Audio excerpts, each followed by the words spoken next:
আজকে একসাথে fried rice আর হচ্ছে খাসির মাংস রান্না করলাম। চলুন দেখে নেওয়া যাক আমি কিভাবে ফ্রাইড রাইস আর খাসির মাংসটা রান্না করি। আজকে আমি একটু ফ্রাইড রাইস করব আর হচ্ছে করব খাসির মাংস। আর এগুলো একটু কেটে নেব। আর জল গরম হয়ে গেছে, এদিকে আমি চালটা নিয়ে নিয়েছি। এই চালটা এবার ধুয়ে আগে ভাতটা করে নিই। ভালোভাবে চালটা কচলিয়ে কচলিয়ে ধুয়ে নেব। কি কালো জল বেরোচ্ছে।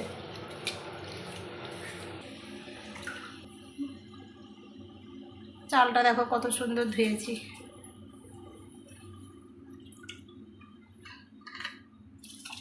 ভাতটা কিন্তু খুব তাক বুঝে নামাতে হবে। ভাতটাই হয়েই এসেছে, এই যে খুব লক্ষ্য করে নামাতে হবে এটা, কারণ এটা আবার এখনও তো সম্পূর্ণ রান্না হয়নি। হ্যাঁ, হয়েই এসেছে।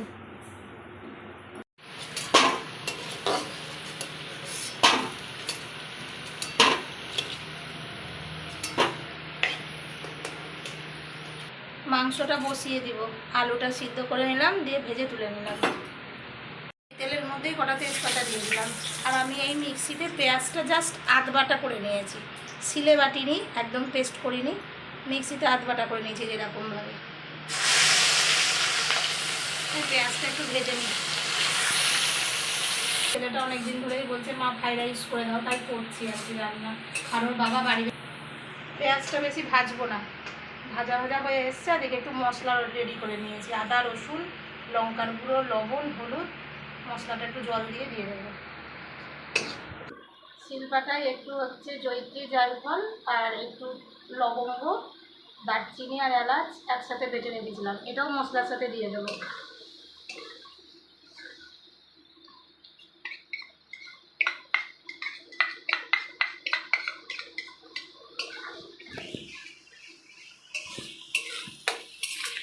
এবার দিয়ে দিই।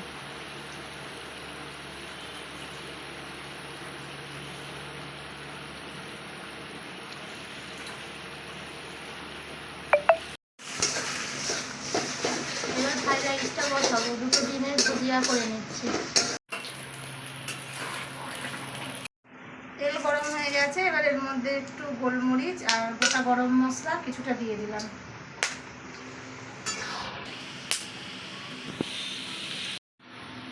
এবার যে সবজিগুলো কেটে রেখেছিলাম সেটা একটু ভেজে নেবো আর কি, অল্প অল্প করে।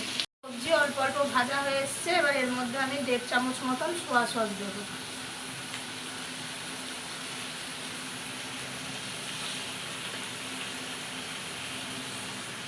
রসুন বাটাও দিয়ে দিলাম।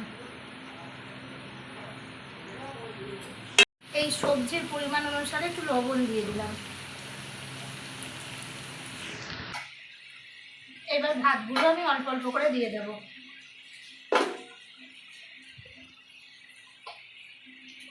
সবজির পরিমাণ লবণ দিয়েছিলাম, এখন ভাতের পরিমাণ লবণ দিলাম। আর এই যে সানরাইজের গোলমরিচের গুঁড়ো দিয়ে দিলাম।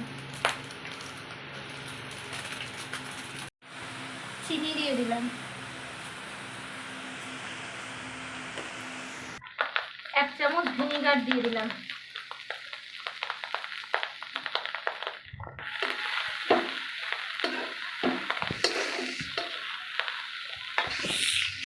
ভুজিয়া করে রেখেছিলাম, এবার এগুলো দিয়ে দিলাম।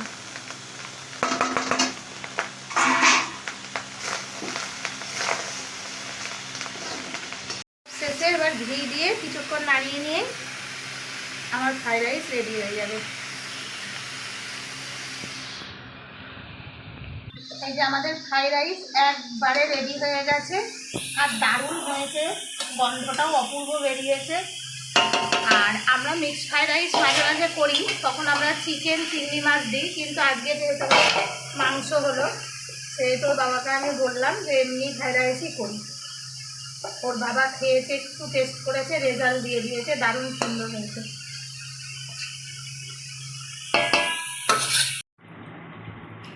ফ্রাইড রাইসটা খেয়ে দেখি কেমন হয়েছে।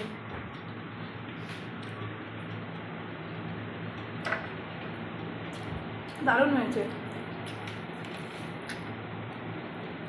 খাসির মাংসটা একটু বেশি খাওয়া হচ্ছে, আর এখন কয়েক মাস খাবো না। আর ছেলেকে বলে দিয়েছি বৃষ্টি না পড়লে আর ভালো মন্দ রান্না করতে বলবি না, অসম্ভব গরম। প্রত্যেক দিনই বৃষ্টি হবে খবর পাই, বৃষ্টি আর হয় না, দেখা নাই, বৃষ্টির দেখা নাই। কি গো, তোমার কেমন লাগলো? বলে বোঝাতে পারবো না, সুপার হয়েছে। এত ধৈর্য ধরে গরমের মধ্যে রান্না ভালো হবে না? প্রশংসা করছে। কত দিলা পরীক্ষায়? 100। 100। 100 তো 100।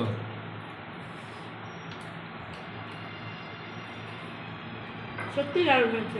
তবে ওর বাবা কিন্তু আমাকে প্রথমে হেল্প করে, নাহলে সম্ভব হয় না। হয় বলুন একা হাতে? আবার ঝগড়াও লাগে, ভিডিও করতে করতে ঝগড়া লেগে যায়, এত কষ্টের জিনিস, বাপরে বাপ। অনেক হেল্প করেছে।